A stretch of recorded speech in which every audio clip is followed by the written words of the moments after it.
खुलुमबाय आं उदांस्रि मोसाहारि बड'लेण्ड बुब्लिनि जानानै बयखौबो बरायना लाबाय दिनै 18 जुलाइ 2024 नोंथांमोननो बड'लेण्ड बुब्लिया दिनैनि साना मानि थाखाय मिथिजायो एबा दिनैनि सानाव मा हाबाफारि फालिनाय जायो नोंथांमोननो फारि फारि बड'लेण्ड बुब्लिया फोरमायगोन।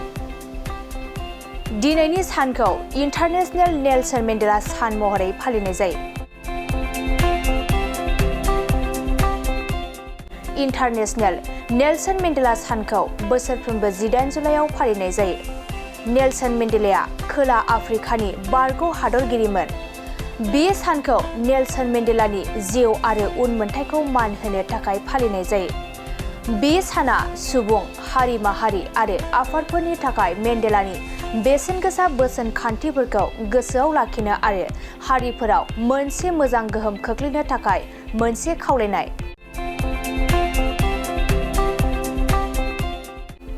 बेनि अनगायैबो दिनैनि सानखौ वर्ल्ड लिसनिं डे,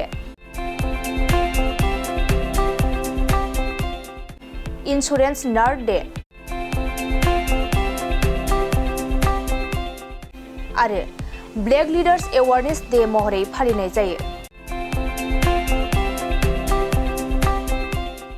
नोंथांमोननो बड'लेण्ड बुब्लिया दिनैनि सानाव मा हाबाफारिजों मिथिजायो आरो मा हाबाफारिखौ फालिनाय जायो फोरमायबाय। गोजोन्थों।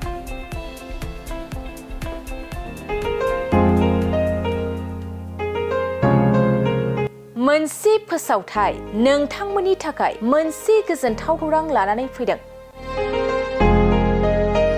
अदालगुरि जिल्लानि सिङाव थानाय डिमाकुसि बरंगाजुलिनि पिपल हलियाव लानानै फैदों नोंथांमोननो लेब्रा मुंनि गंसे गोदान रिजर्ट।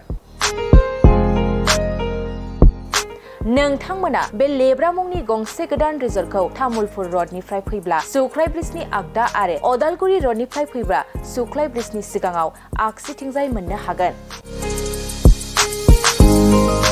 लेब्रा मुंनि गंसे गोदान रिजर्टआ नोंथांमोननो गोसोबायदि सुबिदा खालामनानै होनाय जादों। नोंथांमोना बे लेब्रा रिजर्टआव बर'नि गासै जाग्रा जामुंखौनो मोननो हानायजों लोगोसे बेवहाय नोंथांनि सुबिदा बायदि अर्डार खालामनानै जानो हागोन। जुदि नोंथांमोना तामुलपुरनिफ्राय अदालगुरिसिम थांनाय समाव ओंखामजों लोगोसे बायदिसिना जालांनो गोसो दंब्ला नैबे 8638879656 जानबुं नम्बराव कल खालामनानै सिगांग्रो अर्डार खालामहरनो हागोन।